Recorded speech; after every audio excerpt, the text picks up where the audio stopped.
कहानी की शुरुआत में हम देखते हैं कि धरती पर चारों ओर तबाही मची हुई थी। वो इमारतें जो एक जमाने में आसमान चूमती थी, वो आज एक एक करके धाराशायी हो रही थी।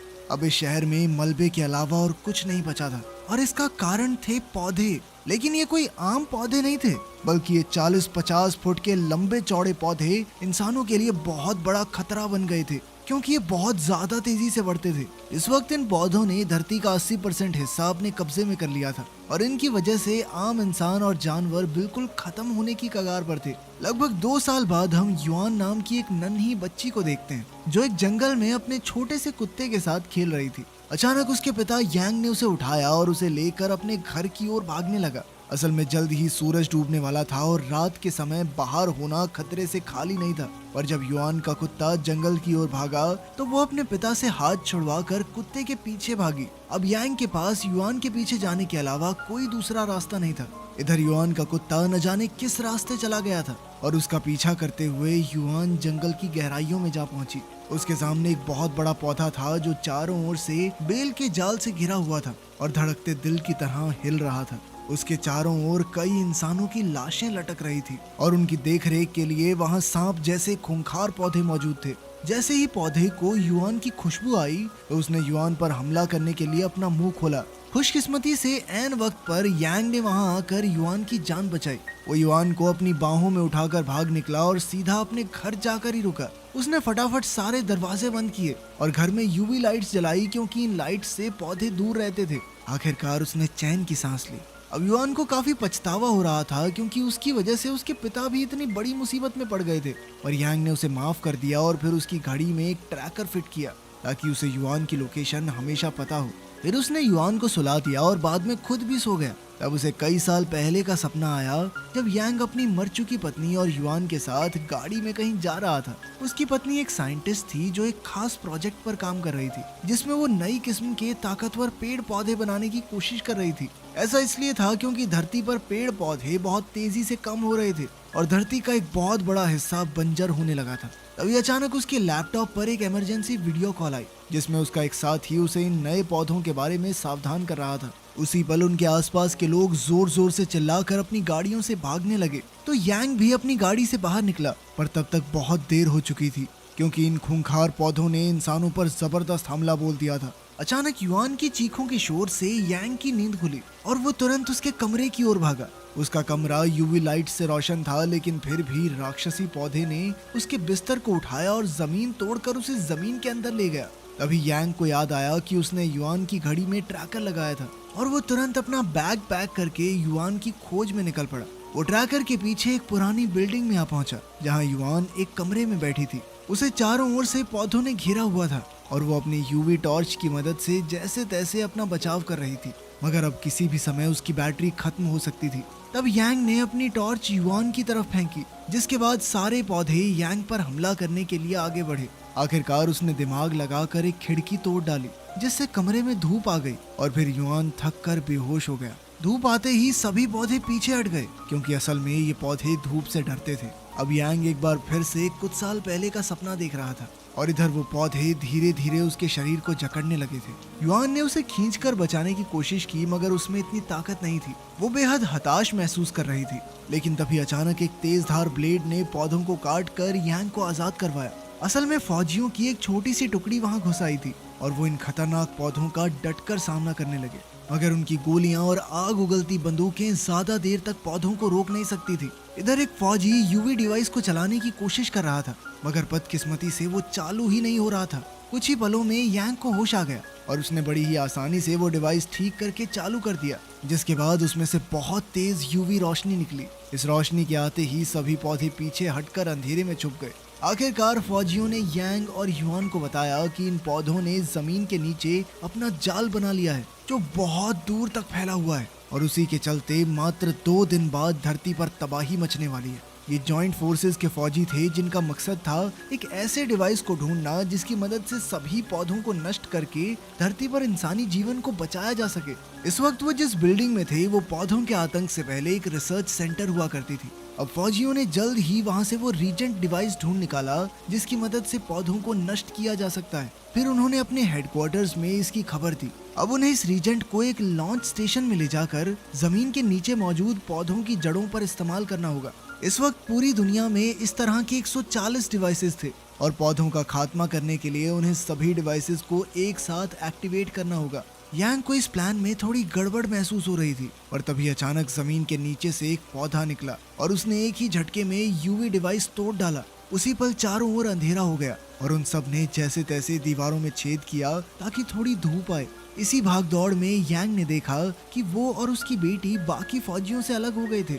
वहीं फौजियों का कैप्टन भी बुरी तरह जख्मी हो गया था। लीमो नाम की फौजी कैप्टन का बहता खून रोकने की पूरी कोशिश कर रही थी। उसी समय एक बहुत बड़े सांप जैसा पौधा कमरे में आ घुसा और अपने शिकार की तलाश करने लगा। यांग ने उसे मारने के लिए एक लोहे का सरिया उठाया मगर लीमो ने उसे रोक दिया। असल में ये खतरनाक पौधा देख नहीं सकता था और सिर्फ आवाज सुनकर ही शिकार पकड़ता था। अब उन्होंने रीजेंट उठाया और चुपचाप वहां से निकलने लगे मगर युवान अचानक गलती से एक शेल्फ से टकरा गई। उसकी आवाज सुनते ही पौधा उस पर हमला करने के लिए झपटा तो लीमो और यांग उसकी मदद के लिए आए मगर ये पौधा बेहद ताकतवर था। इसके सामने टिकना आसान नहीं था। उसी समय कैप्टन ने बीच में आकर अपनी बंदूक से पौधे पर गोलियां चलाई पर उससे भी कोई फर्क नहीं पड़ा बल्कि अब पौधे ने सबको छोड़कर कैप्टन को ही जकड़ लिया। लीमो उसकी मदद के लिए आगे आई पर तब तक काफी देर हो चुकी थी क्योंकि कैप्टन ने पहले ही अपने ग्रेनेड की पिन निकाल दी। अचानक जबरदस्त धमाका हुआ जिसमें कैप्टन ने अपनी जान की बाजी लगाकर उस वहशी पौधे को खत्म कर दिया। इस धमाके से लीमो, यांग और युआन उड़कर सड़क पर आ गिरे जहां उन्हें बाकी फौजी भी मिल गए। खुशकिस्मती की बात तो ये थी कि रीजेंट भी उनके साथ ही बाहर आ गिरा था मगर कैप्टन की मौत की खबर सुनकर सब काफी मायूस हो गए थे। उनका इंजीनियर भी इस हमले में मारा गया था इसलिए उन्होंने यांग को अपने साथ चलने को कहा क्योंकि उसने फटाक से जुगाड़ से वो यूवी डिवाइस ठीक कर दिया था। मगर अब यांग ने उनके साथ चलने से इनकार कर दिया क्योंकि अब तो वो और उसकी बेटी सुरक्षित थे और उसके लिए अपनी बेटी की सेफ्टी से ऊपर और कुछ नहीं था क्योंकि इस दुनिया में उसकी बेटी के अलावा उसका कोई नहीं था। मगर युआन अपने पिता की इस बात से खुश नहीं थी।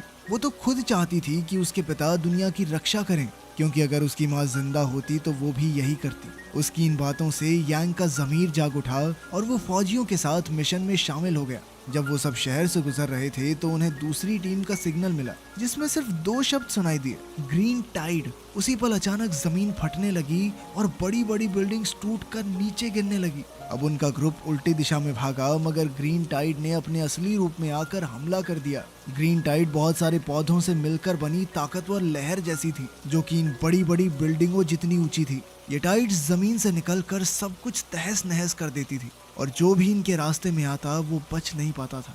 असल में ये तो बस शुरुआत थी क्योंकि अगले 56 घंटे बाद इनके आतंक से पूरी दुनिया तबाह होने वाली थी। इधर लीमो का ग्रुप अपनी जान बचाकर भाग रहा था मगर आगे रास्ता बंद था और पीछे से टाइड बहुत तेजी से उनकी ओर बढ़ रही थी। तभी वो बड़े बड़े खड्डे फांदकर आखिर में एक बस में आकर घुस गए। जैसे ही टाइड ने उन पर हमला किया तो वो बस उड़कर दूर मौजूद एक बिल्डिंग से जा टकराई। जैसे तैसे उनकी जान तो बच गई मगर जो आम लोग बाहर थे टाइड ने उन सबको खत्म कर दिया। अब पौधे शांत हो गए थे मगर बचे हुए लोगों को महसूस हुआ कि जो तबाही 56 घंटे बाद होने वाली थी वो एक्सपेक्टेड टाइम से बहुत पहले ही हो जाएगी। उन्होंने एक खबर हेडक्वार्टर्स में पहुंचाने की सोची पर वहां पर सिग्नल ही नहीं था। तभी यांग की नजर सामने वाली बिल्डिंग पर मौजूद एक सिग्नल टावर पर पड़ी और इन दोनों बिल्डिंग्स के बीच में एक पुल था। ये पुल काफी कमजोर हालत में था मगर उनके पास इसे पार करने के अलावा कोई रास्ता नहीं था। अब वो सब बहुत ध्यान से फूंक फूंक कर पैर आगे बढ़ा रहे थे कि अचानक उनके साथ वाली बिल्डिंग एक ही पल में ढेर हो गई। उनकी जान तो बच गई मगर बिल्डिंग के अचानक गिरने से चारों तरफ मिट्टी उड़ने लगी जिससे युवान का पैर फिसल गया। उसी पल टीम का नया कैप्टन रस्सी के साथ उसके पीछे कूदा। वहीं यांग रस्सी पकड़कर उन्हें ऊपर खींचने की कोशिश कर रहा था पर यह रस्सी बहुत नाजुक थी और उन दोनों का भार नहीं झेल सकती थी। तब कैप्टन ने युआन की जान बचाने के लिए अपनी जान की कुर्बानी दे दी। अब उसके मरने के बाद लीमो इस मिशन की कैप्टन थी। यांग ने जैसे तैसे युआन को ऊपर खींचा पर अब पुल लगभग टूटने की कगार पर था। सभी फौजी तुरंत भागकर बिल्डिंग में घुस गए और ऐन वक्त पर यांग भी युआन के साथ अंदर आ गया। इसके बाद यांग ने वहां का सिग्नल टावर ठीक किया। फिर लीमो ने अपने कमांडर से बात की और जल्द ही वो पूरी दुनिया में मौजूद 140 ग्रुप्स से जुड़ गए। उसी पल इस नेटवर्क के सभी फौजियों को चौंका देने वाली खबर मिली। जो शक्तिशाली ग्रीन टाइड 56 घंटे बाद पूरी धरती को तबाह करने वाली थी, वो हमला अब सिर्फ 4 घंटों में होने वाला था। इसी के साथ उन्हें पता चला कि उन्हें जमीन के अंदर मौजूद जिन पौधों की जड़ों पर हमला करना है, वो एक खास मेम्ब्रेन के साथ सुरक्षित थी। यानी पहले जो उन्होंने 140 इलाकों में रीजेंट लॉन्च करने का प्लान बनाया था, उसका कोई फायदा नहीं होगा। अब उन्हें मेम्ब्रेन के किसी एक खास पॉइंट पर वार करना होगा ताकि जड़ों का सारा जाल खत्म हो जाए। मगर सबसे बड़ी दिक्कत तो ये थी कि उन्हें ऐसा कोई कमजोर पॉइंट पता ही नहीं था। अब तक इस मिशन में सैकड़ों सिपाही अपनी जान गंवा चुके थे और इस मोड़ पर इस मिशन को खत्म करना बिल्कुल सही नहीं होगा। इसीलिए यांग ने एक जबरदस्त भाषण देते हुए सबको मोटिवेट किया। आखिर में पूरे 140 ग्रुप्स ने इस मिशन को अंजाम देने का फैसला किया। हालांकि उनके सफल होने का चांस 0.03% था। खैर, लीमो और उसकी टीम जल्द ही लॉन्च स्टेशन पर आ पहुंची, जहां उन्होंने रीजेंट को मशीन में डाल दिया ताकि वो जमीन में जाकर पौधों की जड़ों को तबाह कर सके। मगर वो क्या जानते थे कि खतरा उनके आसपास ही मंडरा रहा है। इधर एक शक्तिशाली टाइड उन पर हमला करने आगे बढ़ रही थी और उधर रीजेंट को जमीन के नीचे मौजूद उस मेम्ब्रेन ने रोक लिया। वहीं दूसरी ओर बाकी सभी ग्रुप्स को भी इस दिक्कत का सामना करना पड़ रहा था। अब सभी फौजियों की हिम्मत टूटने लगी, पर तभी यांग को एक आइडिया सूझा। उसने कहा कि लॉन्च स्टेशन की बिजली वहां मौजूद वोल्केनो की जियोथर्मल एनर्जी से बनती है। अगर वो गर्मा गर्म लावा की सभी सुरंगों को बंद कर दें, तो सारा लावा एक ही जगह पर इकट्ठा हो जाएगा और फिर वो लावा बड़ी ही आसानी से जमीन के नीचे मौजूद उस सुरक्षा कवच मेम्ब्रेन को खत्म कर सकता है। मगर इसमें भी एक दिक्कत थी, क्योंकि सभी सुरंगों का कनेक्शन कट चुका था। इसीलिए अब उन्हें वहां जाकर सुरंगों के कंट्रोल सिस्टम को ही नष्ट करना होगा। यांग ने अपनी बेटी से वादा किया कि वो लौटकर जरूर आएगा और फिर बाकी की टीम के साथ इस खतरनाक मिशन के लिए निकल गया। जब वो जमीन के नीचे पहुंचे तो लावा की गर्मी की वजह से सब कुछ तप रहा था। साथ ही सुरंगों में जगह जगह पौधे कब्जा करके बैठे थे, जिससे उनका रास्ता बंद हो गया। जब वो आगे बढ़ने की कोशिश कर रहे थे तो अचानक यांग जख्मी हो गया। तब उनके एक साथी ने रास्ता साफ करने के लिए वहां बम धमाका कर दिया, जिसमें वो खुद भी मारा गया। लीमो और यांग के पास रोने तक का समय नहीं था, इसलिए वो बॉम्ब लेकर आगे बढ़े। अब उनके सामने एक दरवाजा आया तो उसने लीमो को दरवाजा खोलने को कहा। लीमो उसे खोलने के लिए कोई चीज ढूंढने लगी, लेकिन यांग चुपके से ही दरवाजा खोलकर उस पार चला गया और दरवाजा लॉक कर दिया। लीमो समझ गई थी कि यांग अपनी जान की बाजी लगाने वाला है, इसीलिए उसने यांग को दरवाजा खोलने को कहा। पर यांग ने अपना फैसला कर लिया था। उसने लीमो को युआन का ख्याल रखने को कहा और आगे बढ़ गया।